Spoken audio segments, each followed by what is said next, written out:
নবী এবং রসুলগণ হচ্ছে এই পৃথিবীর শ্রেষ্ঠতম মানুষ। তারা আল্লাহ তাআলার প্রেরিত পুরুষ এবং এই পৃথিবীতে তারা আল্লাহ তাআলার বাণী বাহক হিসেবে কাজ করে গিয়েছেন। আল্লাহ তাআলা ইরশাদ করছেন, ওয়া ইন্নাহুম ইনদানা লামিনাল মুস্তাফাইনাল আখিয়ার। এর মানে তারা হচ্ছেন the chosen and the selected personality by আল্লাহ সুবহানাহু ওয়া তাআলা। স্বয়ং আল্লাহ তাআলা নবীদেরকে সিলেক্ট করেছেন, তিনি চুজ করেছেন এবং বাছাই করেছেন গোটা মানব মণ্ডলীর মধ্য থেকে তার বাণীবাহকের কাজ পৃথিবীতে করে যাবার জন্য। এ পৃথিবীতে বিভিন্ন নবীকে আল্লাহ তাআলা বিভিন্ন গুণে গুণান্বিত করেছেন। এক একজনকে তিনি এক এক উপাধিতে তিনি ভূষিত করেছেন। আল্লাহ তাআলা ইরশাদ করছেন, তিলকা রসুলু ফদ্দলনা বা'দহুম আলা বা'দ। তিনি এক একজন রসুলকে এক একজনের উপর প্রাধান্য দিয়েছেন। তিনি কাউকে উপাধি দিয়েছেন সফিউল্লাহ, কাউকে উপাধি দিয়েছেন নাজিউল্লাহ, কাউকে উপাধি দিয়েছেন কালিমুল্লাহ, কাউকে উপাধি দিয়েছেন খলিলুল্লাহ, কিংবা কাউকে উপাধি দিয়েছেন হাবিবুল্লাহ। এই পৃথিবীতে কতজন নবী এবং রসুলকে আল্লাহ তাআলা প্রেরণ করেছেন, এ ব্যাপারে আমরা যে সমস্ত বর্ণনাগুলো পাই সেখান থেকে আমরা জানতে পারি যে এই পৃথিবীতে আল্লাহ তাআলা 1,24,000 নবী প্রেরণ করেছেন। এবং আরেকটি বর্ণনা মতে আমরা জানতে পারি যে তিনি 313 জন রসুল কিংবা 315 জন রসুলকে এই পৃথিবীতে প্রেরণ করেছিলেন।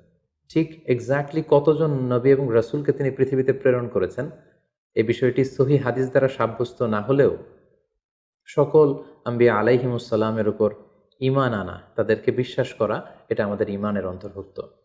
হাদিসে জিবরিল থেকে আমরা জানতে পারি সাইয়েদনা জিবরিল আলাইহিস সালাম আল্লাহ রাসূল সাল্লাল্লাহু আলাইহি ওয়াসাল্লামকে জিজ্ঞেস করেছিলেন, ইয়া রাসূলুল্লাহ ফাআখবিরনি আনিল ঈমান। ঈমান কাকে বলে? আপনি আমাকে বলবেন কি? আপনি আমাকে ঈমানের সংজ্ঞা দিন। আল্লাহ রাসূল সাল্লাল্লাহু আলাইহি ওয়াসাল্লাম তখন 6টি বিষয়ের উপর বিশ্বাস স্থাপন করাকে ঈমান বলে আখ্যা দিয়েছিলেন। তিনি তখন বলেছিলেন, আন তুমিনা বিল্লাহি ওয়া মালাইকাতিহি ওয়া কুতুবিহি ওয়া রুসুলিহি ওয়াল ইয়াউমিল আখিরি ওয়া তুমিনা বিল কদারি খাইরিহি ওয়া শাররিহি। অর্থাৎ আল্লাহ তাআলার উপর বিশ্বাস করা, ফেরেশতাদের উপর বিশ্বাস করা, আল্লাহর পাঠানো কিতাবগুলোর উপর বিশ্বাস করা এবং তার প্রেরিত রাসূলদের উপর বিশ্বাস করা, আখিরাত এবং ভাগ্যলিপির উপর বিশ্বাস করাকে ঈমান বলে। তাহলে আমরা বুঝতে পারলাম এই 6টি জিনিসের উপর বিশ্বাস করার নাম হচ্ছে ঈমান। তন্মধ্যে অন্যতম হচ্ছে আল্লাহর পাঠানো তার প্রেরিত রাসূলদের উপর ঈমান আনা। সূরাতুল বাকারাতে আল্লাহ তাআলা ইরশাদ করেছেন, আমানার রাসূলু বিমা উনজিলা ইলাইহি মির রাব্বিহি ওয়াল মুমিনুন কুল্লুন আমানা বিল্লাহি ওয়া মালাইকাতিহি ওয়া কুতুবিহি ওয়া রুসুলিহি। সূরাতুল বাকারাতে আল্লাহ তাআলা ইরশাদ করছেন যে বিশ্বাসীরা তারা আল্লাহর উপর বিশ্বাস করে, ফেরেশতাদের উপর বিশ্বাস করে এবং রাসূলদের উপরও তারা ঈমান আনে বা বিশ্বাস স্থাপন করে। এই পৃথিবীতে এমন কোনো জাতিগোষ্ঠী নেই কিংবা এমন কোনো জনগোষ্ঠী নেই যে জাতিগোষ্ঠীর কাছে বা জনগোষ্ঠীর কাছে আল্লাহ তাআলা রাসূল প্রেরণ করেননি। আল্লাহ তাআলা ইরশাদ করেছেন, ওয়া ইম মিন উম্মাতিন ইল্লা খালা ফিহা নাযীর। এই পৃথিবীতে এমন কোনো জাতিগোষ্ঠী নেই যাদের কাছে আল্লাহ তাআলা কোনো ওয়ার্নার, কোনো সতর্ককারী প্রেরণ করেননি, বরং প্রতিটি জাতিগোষ্ঠীর কাছে, জনগোষ্ঠীর কাছে তিনি সতর্ককারী হিসেবে রাসূলদেরকে প্রেরণ করেছেন। অন্যত্র আল্লাহ তাআলা ইরশাদ করেছেন, ওয়ালাকাদ বাআসনা ফি কুল্লি উম্মাতিন রাসূলা। আমি প্রতিটি উম্মতের কাছেই আমার প্রেরিত পুরুষ রাসূলদেরকে প্রেরণ করেছি, যারা তাদের কাছে ঈমানের দাওয়াত দিয়েছে, তাওহীদের দাওয়াত দিয়েছে, আখিরাতের দাওয়াত দিয়েছে। এবং কোরআন থেকে আমরা এটাও জানতে পারি যে রাসূল না পাঠিয়ে কোনো জাতিগোষ্ঠীকে আল্লাহ তাআলা তাদের পাপের কারণে ধ্বংস করে দেননি। আল্লাহ তাআলা ইরশাদ করছেন, ওমা কুন্না মুআযিবিনা হাত্তা নাবআসা রাসূলা। রসুল না পাঠিয়ে, কোনো সতর্ককারী না পাঠিয়ে, কোনো পাপের কারণে, অন্যায়ের কারণে কোনো জাতিগোষ্ঠীকে আমি ইতিপূর্বে ধ্বংস করিনি। তবে কালামুল্লাহ মাজিদে, কোরআন আল কারিমে সকল নবী রাসূলের ব্যাপারে আমাদেরকে বলা হয়নি। সব নবীদের কথা কোরআনুল কারিমে উঠে আসেনি। কেবলমাত্র 25 জন নবীর কথা আল্লাহ তাআলা আল কোরআন আল কারিমে আমাদেরকে জানিয়েছেন।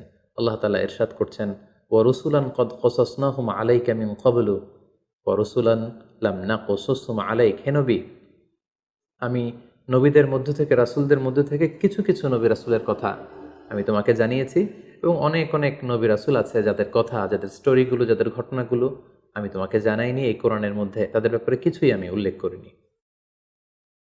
এবং আরেকটি মজার বিষয় হচ্ছে, কোরআনুল কারিমে এই 25 জন নবীদের কথা যে কেবলমাত্র 25 বার উল্লেখ করা হয়েছে, ব্যাপারটি এমন নয়। বরং এই 25 জন নবীর কথা অনেকবার, এক এক নবীর কথা 5 বার, 7 বার, 10 বার করে ঘুরিয়ে ফিরিয়ে বারবার রিপিটেশন করে কালামুল্লাহ মাজিদে এই নবীদের কথা উল্লেখ করা হয়েছে। এর কারণ হচ্ছে আল্লাহ তাআলা বলছেন যে যাতে করে ওই সমস্ত নবীদের ঘটনাগুলো শুনে হে নবী মোহাম্মদ তুমি ধৈর্য ধারণ করতে পারো। তোমার জীবনে যে ক্রাইসিস চলছে এর চেয়েও অনেক বড় বড় ক্রাইসিস তোমার আগের অন্যান্য নবীদের জীবনেও এসেছিল। তাদের ইনসিডেন্টগুলো জেনে, তাদের অবস্থাগুলো জেনে, কিভাবে তারা ওভারকাম করেছিল এগুলো জেনে তুমি ধৈর্য ধারণ করতে পারবে। তোমার হৃদয়কে আরও মজবুত করার জন্য, সুদৃঢ় করার জন্য আমি এই নবীদের কাহিনীগুলো কোরআনে বর্ণনা করছি। আল্লাহ বলছেন মা নুসাব্বিতু বিহি ফুআদাক, যাতে করে তোমার হৃদয়টা আরও মজবুত হয়। টু স্ট্রেংথেন ইউর হার্ট, তোমার হৃদয়টাকে আরও মজবুত করার জন্য, তুমি যাতে আরও ধৈর্যশীল হতে পারো, এজন্য আমি নবীদের কাহিনী তোমাকে শুনিয়েছি।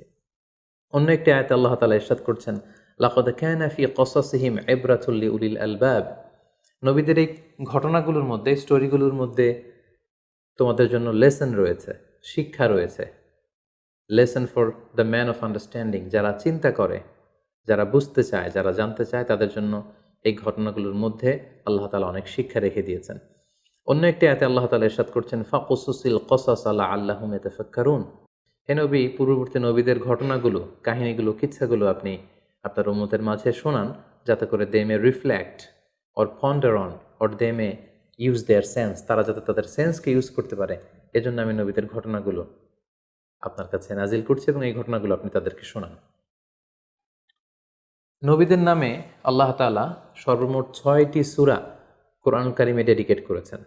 6 জন নবীর নামে 6টি সূরা তিনি দিয়েছেন, আর সেগুলো হচ্ছে সূরা ইউনুস, সূরা হুদ, সূরা ইউসুফ, সূরা ইব্রাহিম, সূরা মুহাম্মদ এবং সূরা নূহ। এই 6 জন নবীর নামে আল্লাহ তাআলা 6টি সূরা দিয়েছেন এবং সকল নবীদের নামে তিনি একটি সূরা ডেডিকেট করেছেন, সেটি হচ্ছে সূরাতুল আম্বিয়া। সম্মানিত সুধী, কিছু কিছু ক্যারেক্টারিস্টিক্স বা অ্যাট্রিবিউট আছে যেগুলো সব নবীদের ক্ষেত্রে প্রযোজ্য, সব নবীদের জীবনীতেই সেগুলো পাওয়া যায়। তার মধ্যে অন্যতম হচ্ছে ওয়াহি, সিক্রেট মেসেজ। সকল নবীকে আল্লাহ তাআলা এই রেভেলেশন বা ওহী পাঠিয়েছেন, গাইডেন্স পাঠিয়েছেন, যাতে করে এই গাইডেন্সের আলোকে তারা তাদের উম্মতকে গাইড করতে পারে। পাশাপাশি সকল নবীরা অনুপম চরিত্রের অধিকারী ছিলেন, অসাধারণ চরিত্রের অধিকারী ছিলেন। আর প্রতিটি নবীর মিশন এবং ভিশন ছিল, দাওয়াতি কার্যক্রম ছিল একটি, আর সেটি হচ্ছে লা ইলাহা ইল্লাল্লাহ মুহাম্মাদুর রাসূলুল্লাহ, দেয়ার ইজ নো গড, কোনো ইলাহ নেই আল্লাহ ছাড়া, তিনি হচ্ছেন একমাত্র ইলাহ।